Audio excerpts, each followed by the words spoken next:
Reflection for Friday, July 24th, 16th week in Ordinary Time. Why does the same God speak to everyone, yet not everyone bears fruit?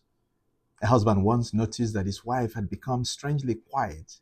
They still lived in the same house, shared meals, and celebrated anniversaries, yet something had disappeared. One evening, he finally asked, "When did we stop talking?"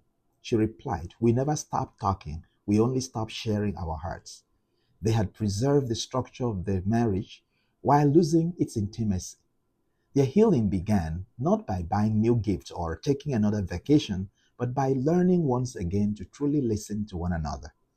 In today's first reading from the prophet Jeremiah chapter 3, God speaks like a loving spouse whose heart has been wounded, but whose love has not diminished. Thus he appeals, "Return, faithless children." You would notice that God longs not simply for Israel's obedience, but for our hearts. He promises to gather his scattered people, give them shepherds after his own heart, and fill them with his own presence. The relationship becomes more important than the religious symbols that once represented it. Jesus carries that same message into today's gospel from Matthew's Gospel, chapter 13. The seed that is being sowed is always good. The difference is never the seed, but the soil. Some hearts are hardened, others are distracted, some are shallow, but a receptive heart bears abundant fruit. The husband and wife in the story that we told did not lose their marriage in a single day. They lost it gradually by allowing conversation to replace communion and routine to replace relationship. The same can happen in our spiritual lives. We may come to Mass, say our prayers, receive the sacraments, and fulfill our religious duties. Yet our hearts can quietly drift away from God. We preserve the structure of faith while losing its intimacy.